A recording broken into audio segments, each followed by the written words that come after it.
بسم اللہ الرحمن الرحیم والنازعات غرقا والناشطات نشطا والسابحات سبحا فالسابقات سبقا فالمدبرات امرا. ان فرشتوں کی قسم جو ڈوب کر کھینچ لیتے ہیں اور ان کی جو آسانی سے کھول دیتے ہیں اور ان کی جو تیرتے پھرتے ہیں پھر لپک کر آگے بڑھتے ہیں پھر دنیا کے کاموں کا انتظام کرتے ہیں. یوم ترجف الراجفۃ تتبعها الرادفۃ کہ وہ دن آ کر رہے گا جس دن زمین کو بھونچال آئے گا پھر اس کے پیچھے اور بھونچال آئے گا. قلوب یومئذ واجفۃ ابصارها خاشعة. اس دن لوگوں کے دل خائف ہو رہے ہوں گے اور آنکھیں جھکی ہوئی. یقولون أئنا لمردودون في الحافرة أئذا كنا عظاما نخرة. کافر کہتے ہیں کیا ہم الٹے پاؤں پھر لوٹیں گے؟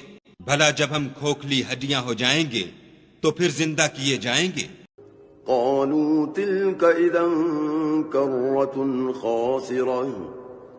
کہتے ہیں کہ یہ لوٹنا تو موجب زیاں ہے. فإنما هي زجرة واحدة فإذا هم بالساهرة. وہ تو صرف ایک ڈانٹ ہوگی اس وقت وہ سب میدان حشر میں آ جمع ہوں گے. هل أتاك حديث موسى. بھلا تم کو موسیٰ کی حکایت پہنچی ہے؟ إذ ناداه ربه بالواد المقدس طوى. جب ان کے پروردگار نے ان کو پاک میدان یعنی طوا میں پکارا. اذهب إلى فرعون إنه طغى. اور حکم دیا کہ فرعون کے پاس جاؤ وہ سرکش ہو رہا ہے. فقل هل لك إلى أن تزكى وأهديك إلى ربك فتخشى. اور اس سے کہو کیا تو چاہتا ہے کہ پاک ہو جائے اور میں تجھے تیرے پروردگار کا رستہ بتاؤں تاکہ تجھے خوف پیدا ہو. فأراه الآية الكبرى فكذب وعصى ثم أدبر يسعى فحشر فنادى فقال أنا ربكم الأعلى. غرض انہوں نے اس کو بڑی نشانی دکھائی مگر اس نے جھٹلایا اور نہ مانا. پھر لوٹ گیا اور تدبیریں کرنے لگا. لوگوں کو اکٹھا کیا اور پکارا کہنے لگا کہ تمہارا سب سے بڑا مالک میں ہوں. فأخذه الله نكال الآخرة والأولى. تو خدا نے اس کو دنیا اور آخرت دونوں کے عذاب میں پکڑ لیا. ان في ذلك لعبرة لمن يخشى. جو شخص خدا سے ڈر رکھتا ہے اس کے لیے اس قصے میں عبرت ہے. أأنتم أشد خلقا أم السماء بناها رفع سمكها فسواها وأغطش ليلها وأخرج ضحاها والأرض بعد ذلك دحاها. بھلا تمہارا بنانا مشکل ہے یا آسمان کا؟ اسی نے اس کو بنایا، اس کی چھت کو اونچا کیا پھر اسے برابر کر دیا، اور اسی نے رات تاریک بنائی اور دن کو دھوپ نکالی، اور اس کے بعد زمین کو پھیلا دیا. اخرج منها ماءها ومرعاها والجبال ارساها متاعا لكم ولانعامكم.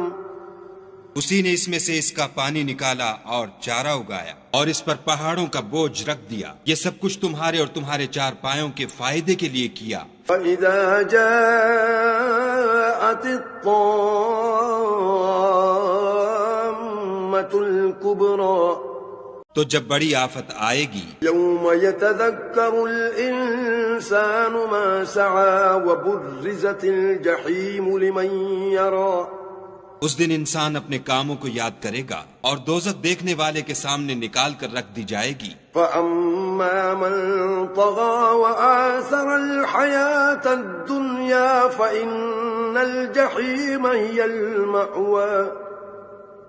تو جس نے سرکشی کی اور دنیا کی زندگی کو مقدم سمجھا اس کا ٹھکانہ دوزخ ہے. وَأَمَّا مَنْ خَافَ مَقَامَ رَبِّهِ وَنَهَى النَّفْسَ عَنِ الْهَوَى فَإِنَّ الْجَنَّةَ الجنة هي المأوى اور جو اپنے پروردگار کے سامنے کھڑے ہونے سے ڈرتا اور جی کو خواہشوں سے روکتا رہا اس کا ٹھکانہ بہشت ہے۔ يسألونك عن الساعة أيان مرساها، اے پیغمبر صلی اللہ علیہ وآلہ وسلم، لوگ تم سے قیامت کے بارے میں پوچھتے ہیں کہ اس کا وقوع کب ہوگا۔ فيما أنت من ذكراها إلى ربك منتهاها، سو تم اس کے ذکر سے کس فکر میں ہو، اس کا منتہا یعنی واقع ہونے کا وقت تمہارے پروردگار ہی کو معلوم ہے۔ إنما أنت منذر من يخشاها، جو شخص اس سے ڈر رکھتا ہے تم تو اسی کو ڈر سنانے والے ہو۔ كأنهم يوم يرونها لم يلبثوا إلا عشية أو ضحاها، جب وہ اس کو دیکھیں گے تو ایسا خیال کریں گے کہ گویا دنیا میں صرف ایک شام یا صبح رہے تھے۔